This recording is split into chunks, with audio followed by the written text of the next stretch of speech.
Hey guys, this is the Mind of Lilith, and thank you for joining me today as I take a deeper look into the most recent episode of the Belle Collective Reunion, Part 1. But before I begin, I wanted to make some announcements about my platform in general. I'm going to resume taking orders for astrology readings only for the month of October. I won't be doing consultations yet. I'm still developing the course. It is in its final stages. The course will be launched on October 17th, 2022. That is 2 Mondays from now, I believe, about 2 Mondays from now. Also, I will be doing the monthly tarot readings for each sign and posting them on my tarot channel, and then I'm going to post a link to the video in the community section, okay? So anyway, a few days ago, I did a review of Belle Collective, a character analysis. And during my commentary, I went hard on Latrice for not wanting to have children with Cliff because I didn't think that Cliff had any children. I didn't know. I didn't watch season 1, and I don't have the time to watch season 1 at this point. So I really appreciate you guys filling in the blanks for me because, again, I did not have the time to watch season 1. I stopped watching it because I was triggered by Latisha's relationship and Marie's relationship with her children, etc. So, yeah, thank you guys for filling me in on the fact that Cliff already had 5 kids. Okay, 5 children, which is confusing to me because Latrice is gorgeous, naturally a beautiful woman, tall, model-esque, young, ambitious, successful, or independent with her business. What would compel her or attract her to an older man, a man old enough to be her daddy, who already had 5 children, if she didn't need him for something, okay? Now, I'm not saying that that's automatically the case, but why would she be with someone with so much baggage? I'm not saying that Cliff is a horrible person. I'm not saying that he's unattractive. I'm sure he was a zaddy back in the day. I'm sure. But Latrice they're unevenly yoked because Latrice has no baggage. She's beautiful. She's ambitious. This man already had a whole life before he met her, right? And so, yes, he wants to put a baby in Latrice because he's insecure about the age difference, right? And Latrice, in my opinion, would choose a man who already had 5 children because she didn't want the pressure of having her own child with him, okay? So for me, I usually try to find out why people are together in the first place. What attracted 2 people to each other to the point where they wanted to get married or start a family or start a relationship with each other? Because usually the thing that attracts us to somebody or the reason why we get with someone is the reason why the relationship ends, right? So I think, and I'm speculating here, Latrice was attracted to Cliff because he already had children, and she probably believed that because he had so many children and he was already older, he was done with the kids, and that would put less pressure on her to have children that she did not want, right? I think that Cliff got with somebody who was so much younger than him with no baggage because he wanted somebody to control and to impress. So his insecurities and his lust for Latrice, because she's beautiful, attracted her to a woman who he now ultimately feels as if he is losing. He's insecure or scared about losing. So the fact that he avoided all of the women in his age group, even women 10 years younger than him, because he looks like he's in his younger 50s, right? His lower 50s. He could have dated women his age. He could have dated women in their 40s. He could have chosen women in their late 30s who were not interested in having children. I think he chose her because he was insecure about being with a woman who did not need him, in a sense. Or, and of course he wanted to be with somebody young and hot with no baggage, right? A lot of men want that. But he wanted to be with somebody that he could mold and control. And now she's growing up. And so now he wants to put a baby in her to be able to control her. And people were saying this, and I was like, why would they say that? Now that makes sense. What is very interesting is that, he got with someone that he thought he could control because of his age and his experience and his game, right? And the fact that he's stable and he has some money, he's attractive. So he thought his position was secure for the time being. But Latrice is, to be honest, growing up. And I would not be surprised if she divorces him within the next 5 or 6 years. Again, if I saw her astrology chart, I would be able to see some of the transits that are affecting her relationship with her husband and give some sort of indication of when a divorce would happen, potentially, right? So anyway, I was wrong about Cliff not having children, but I am not wrong about Latrice leaving him because he wants children and she does not. I don't even think he really wants kids like that. I think that he wants to use the children to control her, in a sense. And if he's putting pressure on her to do that for the sake of his own insecurity, then that's going to break him up regardless. So he's going to get what he's afraid of. He's going to manifest what he's afraid of if he's pressuring this lady to have a baby and she doesn't want any children with him. I also said that I think Latrice liked Cliff because he was older and stable and like a father figure. I haven't changed my mind about that. In fact, I'm even more confident that that's what's happening here, because again, if she got with a man who already had children and she had no children, he's way older than her. She didn't really need him for anything. Like, she could have written her own ticket and she still can. She is still very attractive and she can get with any man as she wants to if she were to divorce Cliff tomorrow, right? So, but the problem is, if she were to get with a younger man more than likely would want children. And so Latrice would end up back in square one anyway with the same problem. So I hope that they can work it out. I hope that Cliff and Latrice can come to some sort of agreement where Cliff, but it's going to get worse and worse. Like, Cliff is going to feel more and more insecure as he ages. I think that he will hit 60 before she hits 35. I don't know the age difference between them. I have no idea. But he'll hit 60 before she hits 40 from what I'm looking at. If Cliff has daughters her age, he's at least 20 years older than her. Yeah, he's going to get more and more insecure, in my opinion. And that's his problem, because what he got with her because he was insecure in the first place. He didn't want to be with a woman his age who knew the game, right? Who had control over her life, who was more confident and self-assured. He wanted to be with someone who was willing to give a guy with 5 children an opportunity for a relationship. That's a lot of baggage. And I think that Latrice is very naive, or he was benefiting her in some way. So how was Cliff benefiting Latrice? A woman who did not need him, right? If she didn't need him, why would she be with somebody with 5 children? He's attractive, but he ain't that damn attractive for all that baggage. There are other men in Jacksonville who could have been suitable partners for her. Different races, different ages, it doesn't matter. So she had many options. She still has many options. So when she first met him, what attracted her to him? And I suspect that the thing that attracted her to him is what's driving them apart now. Because it always happens that way. I don't know why. Well, I do know. But if you have insecurities or issues you have not resolved, and then you find somebody to be a band-aid to mask or cover up or run away from or hide your emotional trauma, as you grow up and you heal, you and your partner will start to drift apart, because the very thing that brought you guys together is no longer relevant. It doesn't exist anymore, right? So if Cliff and Latrice were attracted to each other's shadow, as one person's shadow heals, the relationship will no longer fit that person, or the relationship will have to grow and change with the people within that relationship. And sometimes that does not happen because one person, like Cliff, may want the other to stay the same way for them to be comfortable. So I need you to stay small and broken and insecure and unhealed in order for me to feel comfortable and safe in my position as your partner. Many people go through this, men and women. And Glenn is doing the same thing to Latisha as she's growing and coming into her own. He wants her to stay the way she used to be, in a position where she would allow him to disrespect her, to manipulate her, to control her, to cheat on her, and she would take him back. I think that's what's happening with Latrice and Cliff. Yes, the audience is definitely correct. He is trying to put the baby in her to keep her anchored and tethered to him. And I don't really think he has any intention. Not even that. I think also, too, if she has a baby, she won't be as attractive of an option to other men. That's what I also think. Like, it's not just about holding her down or slowing her down and keeping her dependent on him. It is also about making sure that other men would not find her as attractive, basically. So a lot of abusive men get women pregnant, different women pregnant, to lower their blue book value so that other men don't want them. It's almost like I planted my flag here. Now there's a constant reminder of me in this woman's life. And if she moves on, it's going to be harder for her to do so, because I have stamped her with my DNA. I have stamped her with my baby. So yeah, Cliff is also insecure about that too. All right, on to the reunion.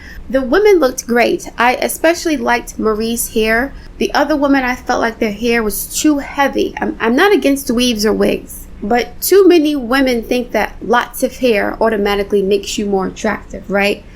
Sometimes a whole lot of hair takes away from your beauty because it hides your facial features, it hides your bone structure and things like that. So the wigs by and large look too heavy. Latrice's wig was okay. I did like Latisha's hair, but I don't know. It all looks the same to me. Marie looked the most unique with the short pixie that she had. It looked light. It looked healthy. The other ladies, it was just like the wigs were covering them up. They were so heavy and large, but they're all beautiful women. The dresses were also very pretty. I love the colors of the dresses. So they, what I like about this show is that the women on this show, especially Latisha, they're not vicious, nasty women. Like, they may do things to each other, but I can sense a vulnerability in them that, like, they're not cutthroat, and I don't think that they enjoy seeing each other in pain or hurt. So they may do things out of insecurity, but not necessarily because they want to hurt or to see another woman in pain.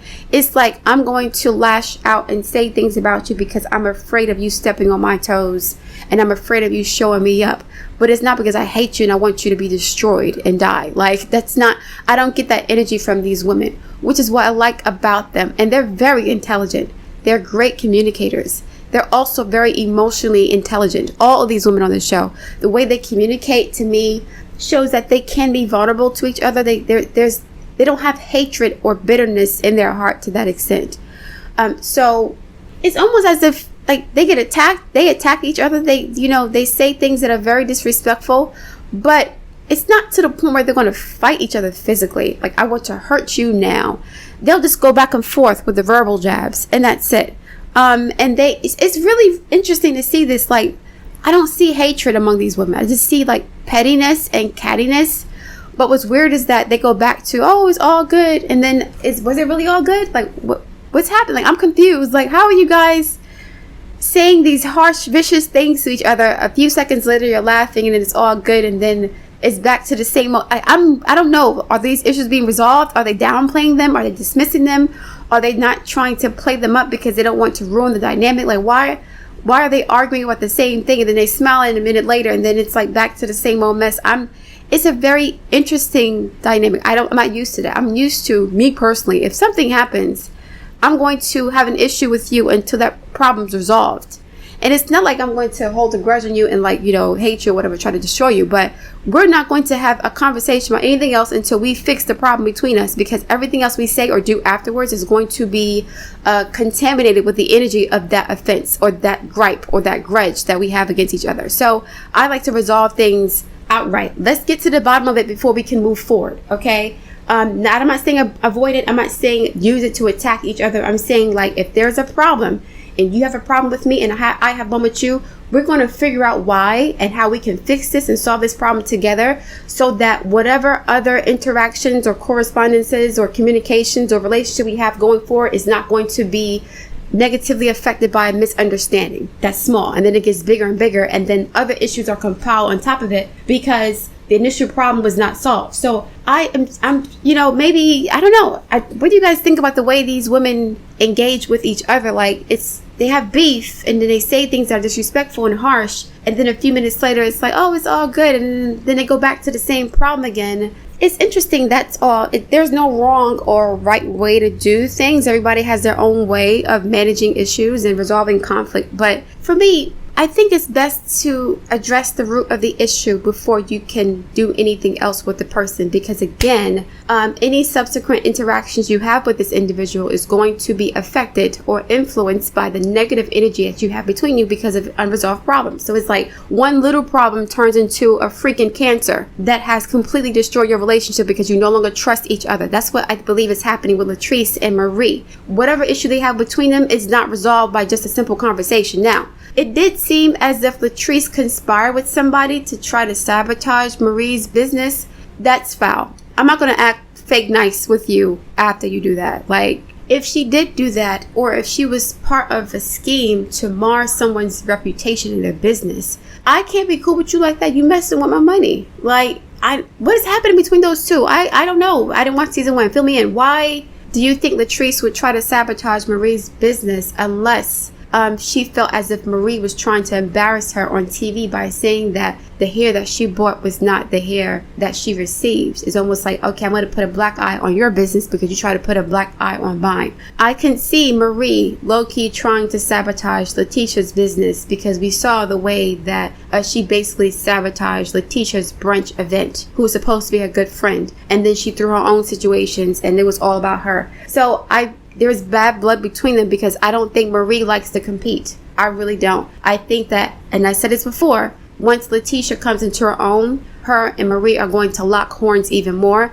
because Marie is used to being the head honcho. She's used to being the madam, right? The woman in charge, the boss, the one with the most success, the one with the most esteem and prestige. She's the reason why the show came together in the first place. So I do think Marie would feel some kind of way if Latisha became more successful, in a sense, and if there was any other competition among the cast members on the show. When it comes to Aikisha and Tambra, I get a little petty jealousy thing between them. You know, the whole pretty girl thing, the whole light-skinned girl thing. I wouldn't be surprised that if there was some jealousy between Latisha and Tambra, because Aikisha and Tambra, because Aikisha landed a successful football player and Tambra did not, right? I'm not saying that that's necessarily the case, but Tambra has a lot of stuff to say about her friend behind her back, and I sense some jealousy, and I saw that Aikisha was a bit surprised too, like, this lady probably didn't want her on the show because she wanted to be the only pretty light-skinned girl on the cast, right? There's no competition there.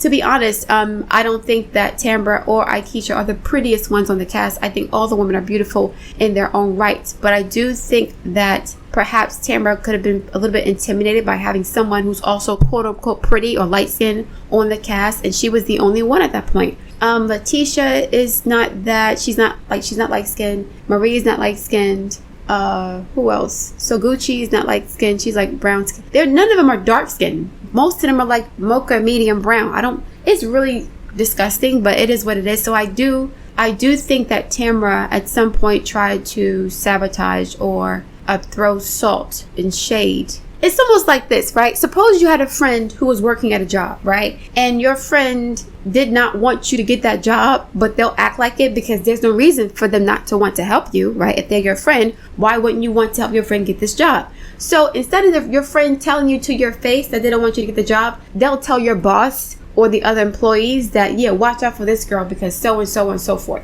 So I don't think Tambra had any reason to not want Aikisha on the show, except she wanted to be the only light-skinned girl. And there may have been some competition back in the day between the light-skinned girls, the pretty girls, right? So yeah, as far as Aikisha calling the woman ugly, you know, she's a very blunt, direct person, and I like her energy on the show because she's about her business. And even though she can be petty at times, she has the resources and she has the mentality to get certain things done. I like her husband also. I like his personality. I like the way he communicates. I like the fact that he is a loyal, devoted husband. Okay, we need more examples of that. I think that Aikisha and the rest of the cast have a lot to learn from each other. They can learn from each other, right? Not the negative aspects of their personality, but they can learn more about business and networking. Like Aikisha is plugged into the Northeast, which is great for business opportunities. There's a direct pipeline to money from the Northeast to the South. You need that. So she can offer a lot to the show, Aikisha. The whole colorism thing, I think as time progresses, because she married a really dark-skinned man. Yes, he has money, right? Back in the day, I'm going to keep it 100, and we know, and this is even now, a lot of multi-generational mixed people, multi-generational biracial people will only marry the other because there was more resources and social capital associated with being lighter skinned, period.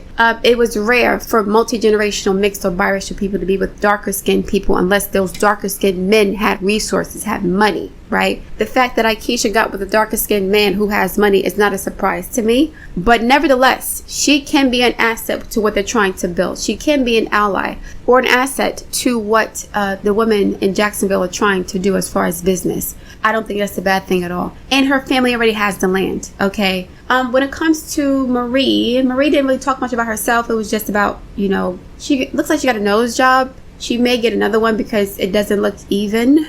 Okay, anyway, yeah. But her hair looked great and her outfit looked great. Latisha talked about her relationship with Marie and Latrice.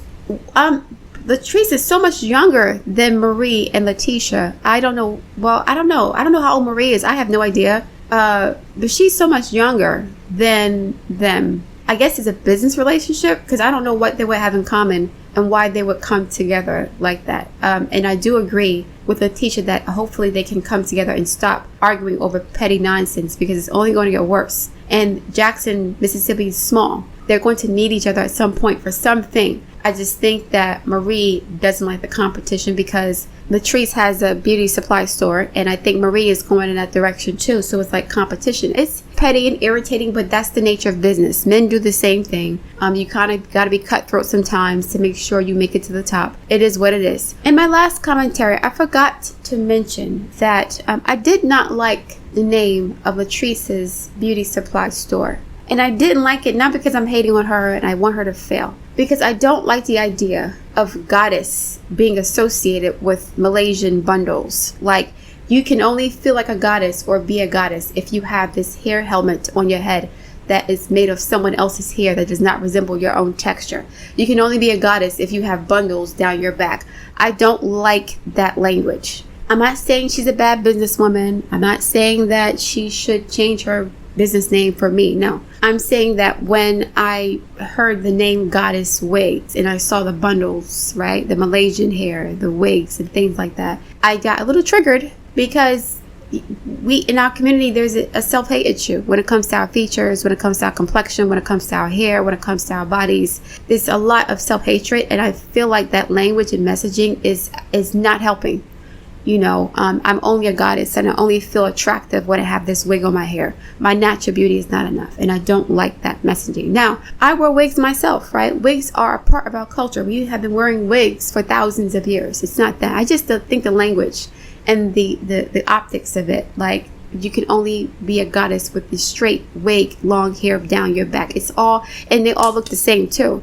That's a problem for me. But I'm not relevant. This is not my business. This is her business. So, yeah, but we do have to be more conscientious about the language that we use to describe success or beauty within our community. Like, for example, pretty. The pretty girls is synonymous with light skin. Goddess is associated with long Malaysian bundles, right? That cost hundreds of dollars, right?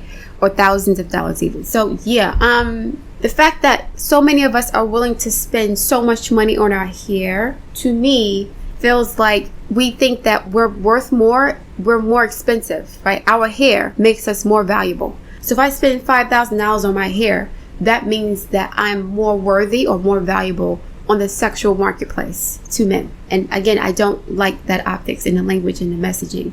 The natural hair movement, when it existed, because I think it's gone now, the natural hair movement was about that, was about learning how to love your natural hair. And again, wigs and weaves are not a bad thing. It's just that, I don't know, the language has bothered me. Later on in the episode, the men came out and Latrice was like, I forgave him for the cheating, so I'm going to forgive him. Not Latrice, I'm sorry. Latisha said, I forgave him for the cheating, so I'm going to forgive him for the baby too. I said a few days ago that Latisha is in love with the idea of who Glenn represents, of what he represents. He represents status as a husband.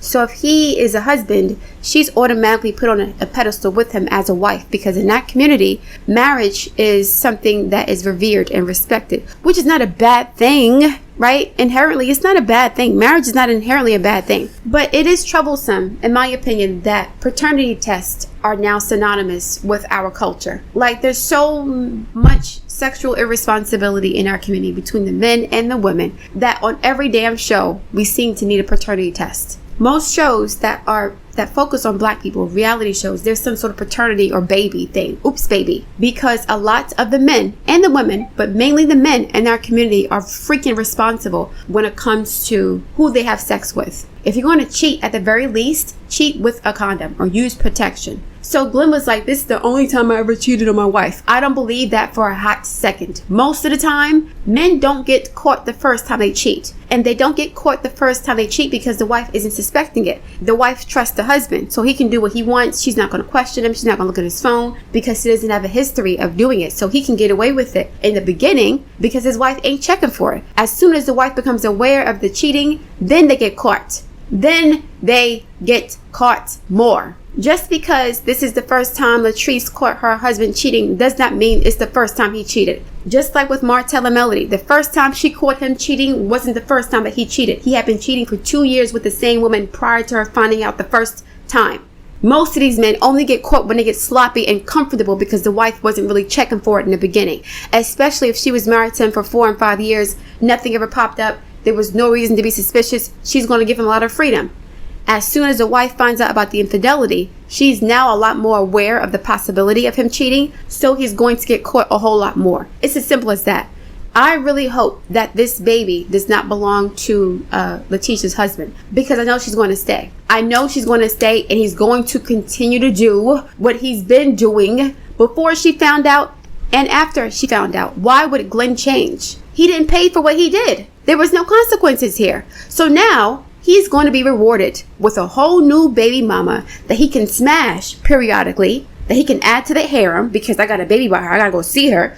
So when he starts another petty argument with Latisha to have an excuse to go to his baby mama's house, he's going to continue to be intimate with her under the guise of, I'm going to be a good father to my child. Why would he not do that? Why would he not continue to sleep with his baby mother behind his wife's back? If Latisha stays married to Glenn, she is setting herself up for failure. And this is what Martell wanted Melody to do. It is not uncommon for women in the South especially to put their husband over their own self-respect. The husband broke the vows, had a baby with somebody else. I'm not saying he did or not, but it seems as if he had a baby with somebody else based on Latisha's reaction. It could be, whatever, them juicing it up and trying to hype things up for the next episode. But I hope that Glenn did not father a child outside of his marriage, because Latisha will be dumb enough to stay. And he will continue to smash this baby mother on the side when Latisha gets him upset for whatever reason, right? I promise you, this is almost a guarantee. If Glenn fathered a baby with this woman, he's going to continue to have sex with the baby mother, just as Martell is sleeping with Ariane to this day. I guarantee you. And so Latisha may volunteer to be a part of this man's harem because she wants to be a wife. She's married to the idea of being a wife, not to him necessarily, right? It's a status thing. I have a husband. I'm more valuable now. I can look down on women who don't have husbands or who don't have children. I'm being put on a pedestal with my husband because the church told me that my husband is akin to God. Okay? So it doesn't matter what he does. Latisha is going to stay with him, not because she's in love with him. She's in love with the idea of being married.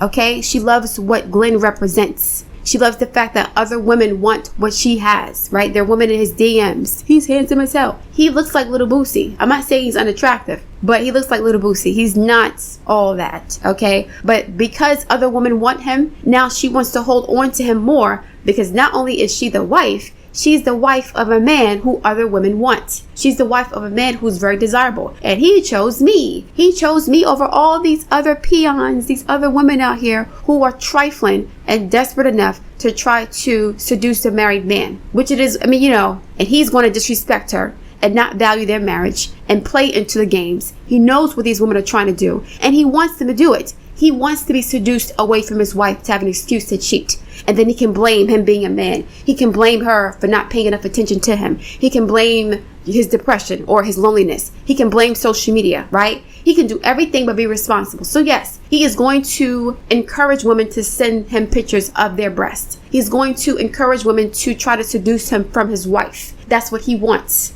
because she ain't going nowhere anyway. And I think in his heart of hearts, he knows that she's more married to the idea of the relationship than she is to him, right? She doesn't value him as much as she values the symbolism of their marriage. If she valued him as much as she valued the symbolism of their relationship, she would enforce consequences for his behavior. Leaving the home for a couple of weeks is not enforcing consequences. What Melody did to Martell was make him pay for what he had done, right? He is now aware that his behavior was unacceptable and Melody wasn't going to stand for it. Unfortunately, a lot of our men are very hard-headed. So a lot of the men in our community don't learn their lesson until they lose the very thing that they say they value the most.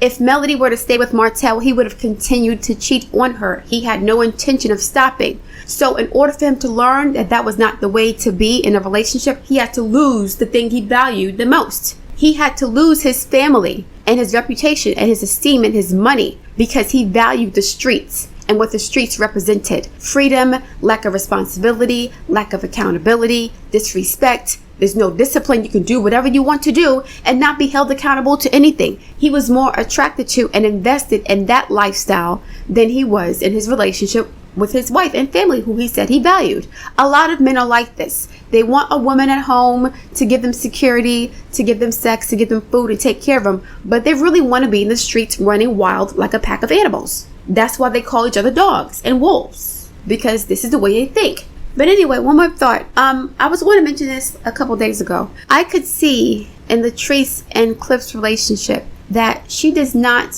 knows what he's insecure about. I think she senses that he's insecure about his age, especially as he gets older, right? He's not an unattractive man, but he is what you would call over the hill, right? If women hit the wall at 27, 28, 30, 31, and Cliff is in his 50s, right, or late 40s, then he's over the hill. And Latrice is now coming into her own and growing into a more successful, more confident, beautiful woman.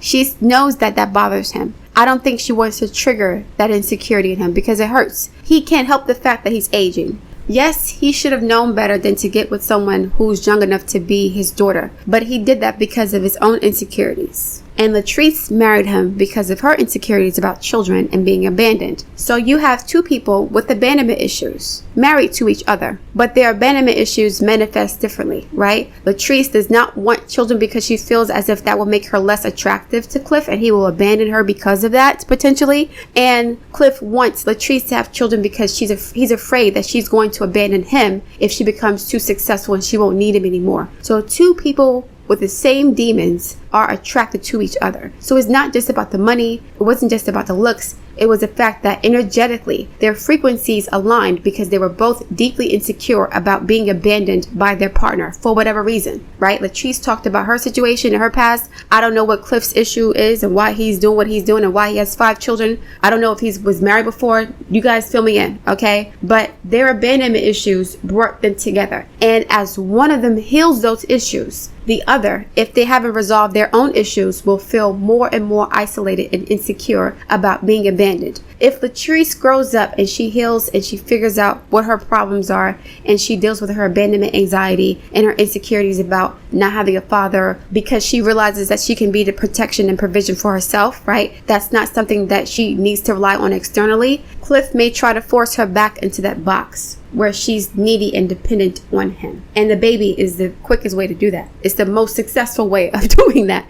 Not successful in a good way, but if you want a woman to become dependent on you, force her to have your baby. And I think this is what Martell did to Melody. He wanted to keep her anchored to him because he believed, like many men, that if a woman has a baby, then she'll be too scared to go it alone in the world. It will be hard for a woman to take care of herself and the baby, adequately in a capitalist system because the woman has to find childcare adequate for the baby, and she has to have a job that pays enough money to pay for childcare in a safe, clean place for her and her baby. So many men bank on getting women pregnant to keep them in abusive or unfulfilling relationships to stop these women from growing and coming into their own. And I think that this is what Cliff wants to do to Latrice. I can sense that she feels sympathy. I don't want to say pity because that's condescending.